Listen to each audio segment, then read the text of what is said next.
ग्रामीण संवाद, सर्वसामान्याचा निर्भीड आवाज। शिरूर अनंतपाड तालुक्यात शेतरस्त्यांचा प्रश्न ऐरणीवर, तहसीलदार यांच्या कारभाराविरोधात शेतकऱ्यांचा संताप। शेकडो शेतकऱ्यांच्या शेतरस्त्यांच्या तक्रारी प्रलंबित। बळीराजा शेत पाणंद रस्ते योजना कागदावरच, महसूल प्रशासनाच्या दिरंगाईमुळे शेतकरी त्रस्त। शेत रस्त्यांच्या वादाला मिळणार का पूर्णविराम? शिरूर अनंतपाड तालुक्यातील शेतकरी सध्या नैसर्गिक संकटाबरोबरच आता महसूल प्रशासनाच्या उदासीनतेशी झुंज देत असल्याचे चित्र तालुक्यात दिसून येत आहे। शेताकडे जाणारे शेकडो पारंपरिक रस्ते, शिवरस्ते आणि पाणंद रस्ते सध्या अतिक्रमणाच्या विळख्यात सापडले असताना तहसील कार्यालयाकडे दाखल झालेल्या शेकडो तक्रारींवर अद्याप ठोस कार्यवाही झालेली नसल्याचा आरोप शेतकऱ्यांकडून केला जात आहे।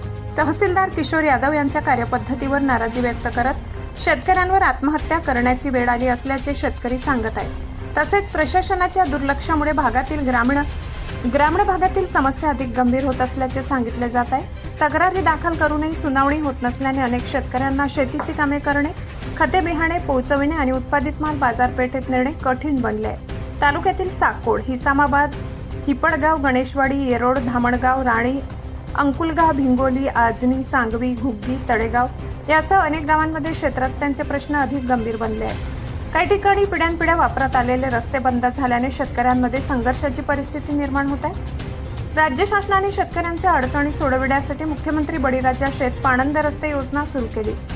मात्र शिरूर अनंतपाड तालुक्यात ही योजना प्रत्यक्षात कितपत राबविली जात आहे याबाबत शेतकरी प्रश्न उपस्थित करत आहेत। महसूल विभागाने पुढाकार घेऊन प्रलंबित प्रकरणांवर निर्णय घेणे अपेक्षित असताना अर्जदारांना दररोज कार्यालयीन फेऱ्या माराव्या लागत असल्याचा आरोप शेतकरी करीत आहे। तहसीलदार हे तालुक्याचे महसूल प्रमुख असल्याने जमीन व रस्ते वादावर वेळेत निर्णय घेण्याची जबाबदारी त्यांच्यावर असते।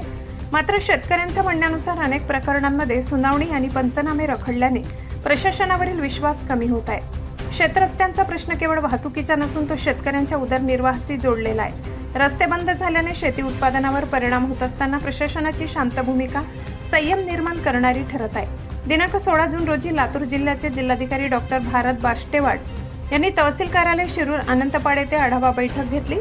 या बैठकीला सर्व विभागाचे अधिकारी कर्मचारी उपस्थित होते। आढावा बैठकीत तहसीलदार किशोर यादव यांनी तालुक्यात केवळ 41 शेतरस्त्याची प्रकरणे प्रलंबित असल्याचे जिल्हाधिकारी यांना सांगितले, पण प्रत्यक्षात पाहिले तर अंदाजे 150 शेतरस्त्यांची प्रकरणे आजही तहसील स्तरावर प्रलंबित आहेत। तहसीलदार यांनी दिलेल्या आकडेवारीवर प्रश्न उपस्थित केला जात आहे। जिल्हा प्रशासनाने या प्रकरणाची तात्काळ गांभीर्याने दखल घेऊन तहसील कार्यालयातील प्रलंबित तक्रारीचा आढावा घ्यावा व प्रलंबित असलेले रस्त्याचे प्रश्न मार्गी लावावे अशी मागणी शेतकरी वर्गातून केली जात आहे। ग्रामीण भागातील प्रत्येक महत्त्वाच्या घडामोडी सर्वप्रथम पाहण्यासाठी पाहत रहा ग्रामीण संवाद, सर्वसामान्यांचा निर्भीड आवाज। चॅनलला सबस्क्राईब करा आणि अपडेट्ससाठी बेल आयकॉन दाबायला विसरू नका। धन्यवाद। शिरूर अनंतपाड प्रतिनिधी।